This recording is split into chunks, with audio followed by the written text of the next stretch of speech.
It's Laura Eubanks of Design for Serenity with your grand reveal in Encinitas. This took 10 plus days. Oh my goodness, what an undertaking. And as always, so many lessons to be learned.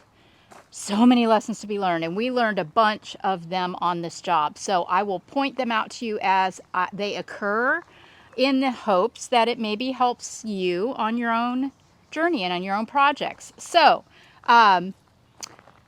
here's the little tree stump, the palm tree stump that we hollowed out and planted with a cute little cactus and some top dressing. That's just a thought. If you don't want to pay to have your stumps ground, you can use them as planters, and it's just a really fun idea. Check out this little pharaoh cactus and the cute little flowers she's giving today. Isn't that just a party right there? Ugh, God, that is so stinking cute.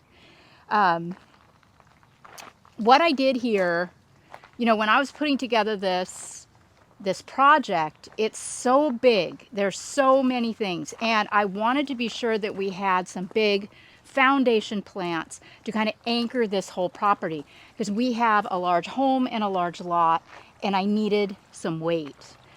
But at the same time, it's not practical, even remotely, to purchase every plant at this size. So I had to be very, very creative in my staging and placement, where I threw in tapestry, where I threw in rubble and boulders. I did that in key areas where they could be appreciated the most from both inside the home and outside the home. And I think the most important takeaway for me, because the third R, restraint, is my toughest, is to remember growth. Now, you think I would know this because I've done this for so long, and I go back and do all my own maintenance, and I'm always blown away at how fast things grow. So this feels so good and so responsible. This maintenance is going to be massive as it is. And to have everything at full potential right away is just completely impractical. So we will be able to look forward to this Dazzlerian getting 4 times this size, right? This gorgeous little agave getting 3 or 4 times that size. You get the idea. Those of you that follow along very closely know the struggles that we had getting this ginormous rock fountain back into its home. But now that we have, isn't she lovely? The water pools. Hi. Yeah, the water. And Hannah's back. Hannah's feeling better. Thank you all so much for your concern. She is back to Hannah. And we did, we put down a Sonora Shiner pebbles that our client picked those out. Those are some of my favorite little polished rock. Just absolutely beautiful. We have included a little seating here, and they might actually go with a bench. Those are kind of temporary chairs. But just to be able to appreciate the view. The Aluaudia procera means a lot to them. They visited Madagascar and got to see these in situ covered in lemurs, because this is lemur food. So that was really exciting for them to have this in their yard as a reminder of their travels. We did stage Bird of Paradise. We put 1, 2, 3, 4 more back here, to build up, a little bit of softness at the edge of this slope. We will be revisiting this downslope in a future phase, and some of you gave some really great suggestions of plants that would work down here. Now that we've done all of this, the client is noticing that more, and isn't that always the way, right? So, we just don't want to do anything to infringe on this beautiful panoramic view. I am loving this Yucca rostrata in the pot. It's going to be interesting to see how it does in the pot. They're such a tough plant, and the location for it is perfect. So I have high hopes for that rostrata. We had Blonde Terry from Out of the Box Planters come and do some finish work for us on this project. And she put together these absolutely gorgeous semi-shade pots with Sansevieria and Aeonium and Orthona capensis, and we even pulled in some Spanish moss on these, and Tradescantia, and a couple of Echeverias. Just gorgeous. So sublime. Then we have our Alotongaensis. Here's another, statement plant that we focused a lot of the budget. I needed something big here. We have a lot of borrowed landscape to the right. We have palm trees and pygmy palms and a pool, and I needed weight. The guys did a magnificent job of working in this tapestry. And this, guys, hundreds, literally hundreds of 5-gallon, 10-inch, and 1-gallon plants were installed to pull this look off. And we have this look, and we'll look at it 3 years ago, I believe. We installed the first tapestries on the other side of the pool, and you can kind of see how they matured. And they're really holding together very, very nicely. And this location is pretty coastal, and especially up here on top of this hill, they get some really great breezes, but it can get warm. No doubt about it. See how this tapestry integrates into the one from 3 years ago. It just blends so seamlessly into tapestry number 1. And then you can kind of also see the potential and how beautifully these plants do grow and knit together with little to no intervention. Oh, I love planting around some pools.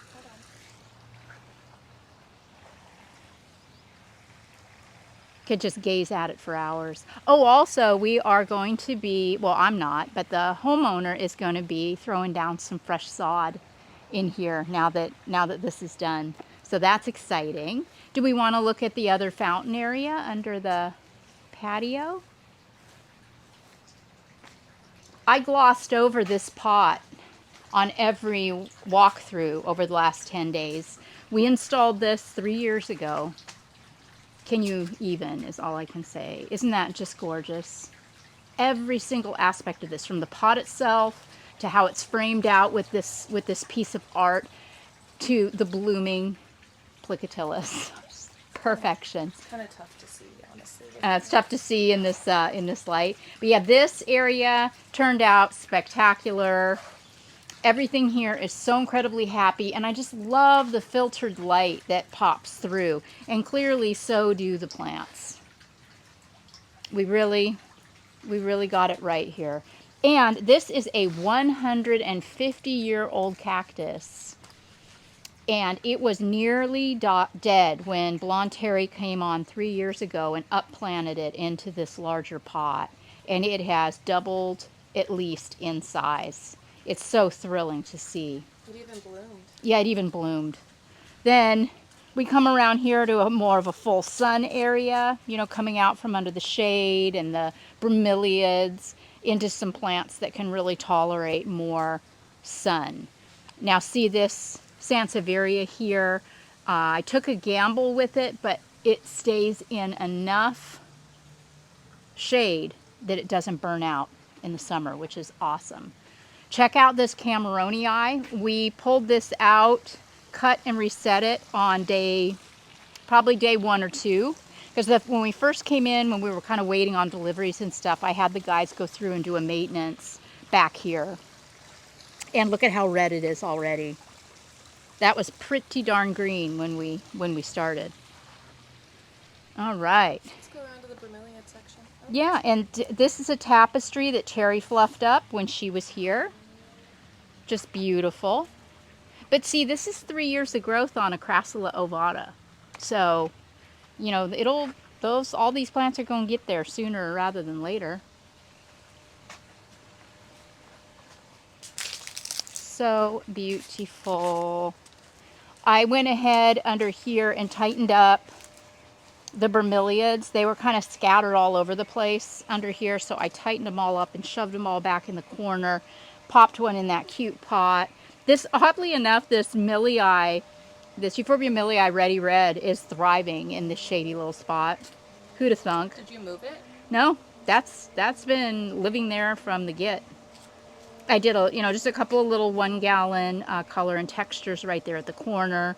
And this just shaped itself right on up. But one of my favorite parts of this whole installation is this. Now we had to wait on this area until literally the last 2 days or day. No, 2 days we were working this out. I had Hannah go run to Waterwise and just put plants in the back of her truck, as much as she could get of all of what I call our usual suspects, which are crassulas, aeoniums, cotyledons, portulacarias. Um, We did that's it. 6 cotyledons. Yeah, 6 cotyledons, six of the aeonium merlots. 6 of the ruffle Looks jades. like 6 of the undulatas, the ruffle jades, We a did few. 8 1-gallon. You want to talk 8 1-gallon? Yeah, 8 1 gallon. Columns. Oh yeah, Hannah brought 1 gallon of the These right here. of these. And I had a few things left over. We were able then also to tuck into some 1 gallon tapestry plants to just add some pops of color. I had a few little ready reds, euphorbias. I brought 6 of those. Hannah brought 6, and I had a couple more left over. I had her bring some mangave bad hair days. I love this plant. I mean, the texture's so phenomenal, isn't it? That is such a cute plant. So the guys literally within a couple of hours had this all framed out. We threw down bagged soil, brought in some of the smaller mini boulders that we had palletized. So this is beautiful jasper purple and honey onyx rock. And the beauty of the smaller pieces is kind of like a geode. The bigger rocks sometimes don't have that much color, but when you break them is where you see all the beauty. So there's some absolutely stunning rock in here. We got our 2 citrus trees up planted in these beautiful green pots. And this is just such an exciting little entry into their raised bed kitchen garden. I love this. And here you have a master class in restraint. I'm still a little anxious about it, but I keep reminding myself that in 3 years' time, every single plant that you see here, with the exception possibly of the rosemary, is going to be 3 times minimum the size that it is right now. And the slopes are tricky, climbing up, doing maintenance. I felt highly compelled to start smaller and allow things to get their legs.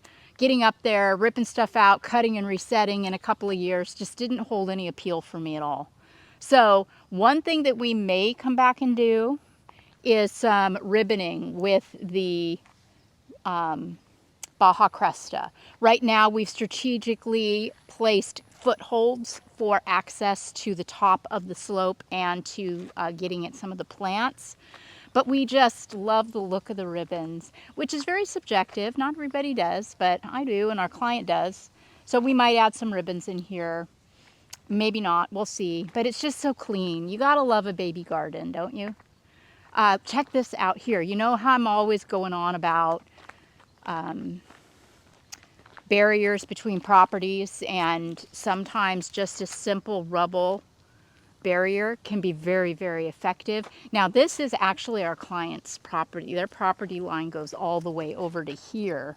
So these are their plants. But look how pretty. It gives you such a good demarcation, and it's so low profile. We'll take the stairs. Take the stairs? Yeah, and Kevin did a really great job with his little rubble stairs.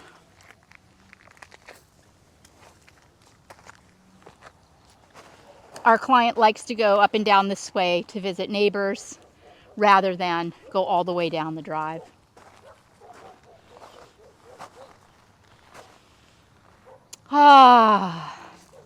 Yeah. And so you can identify here, all of the plants that we spent a lot of money on to get big.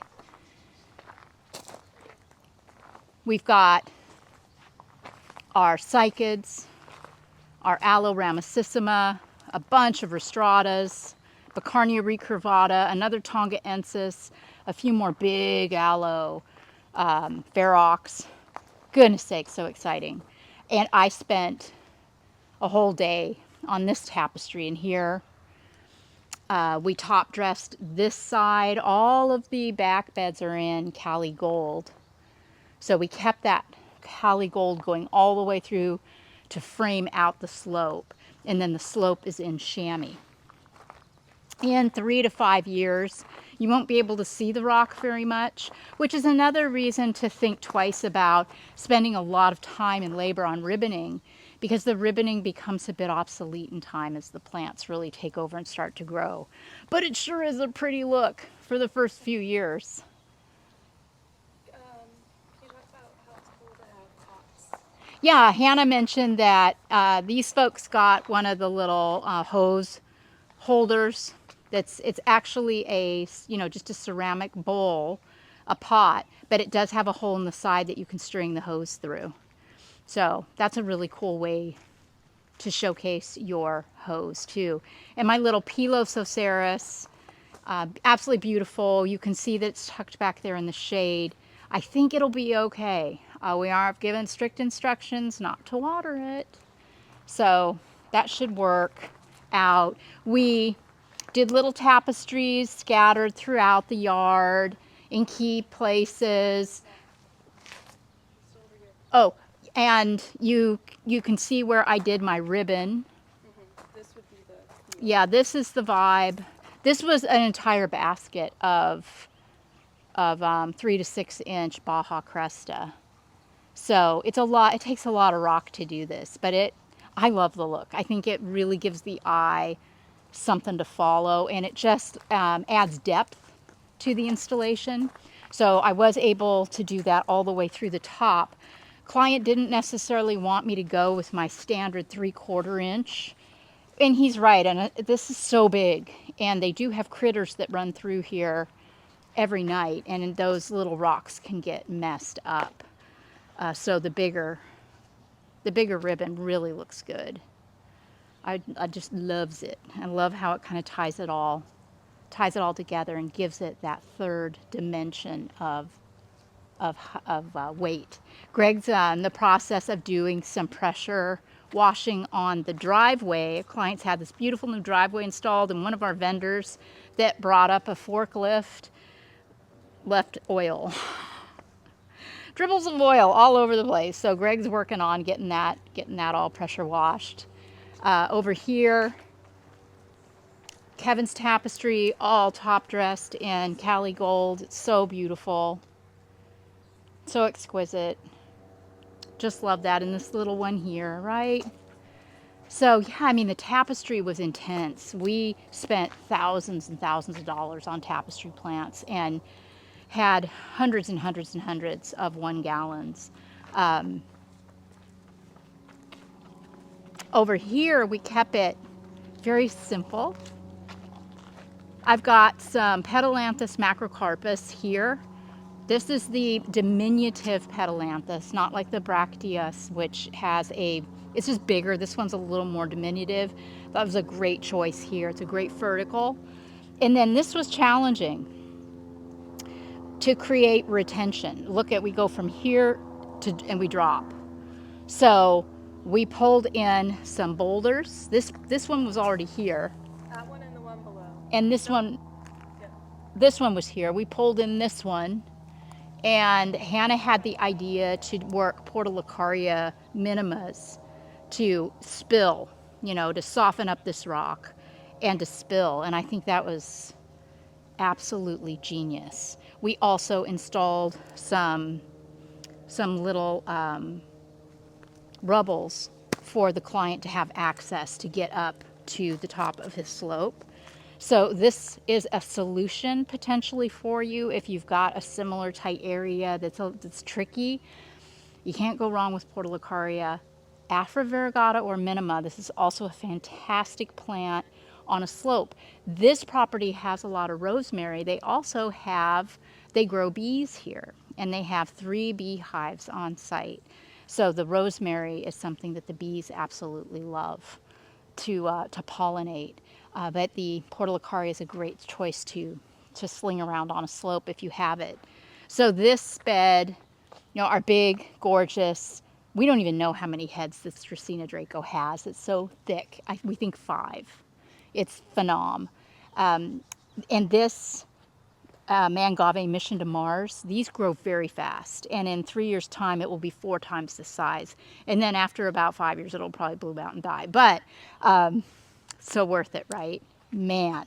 So yes, just, lots of simplicity here. Resinifera, this is a succulent in the spurge family. I don't use it all the time, but on a big installation like this, I could not resist it.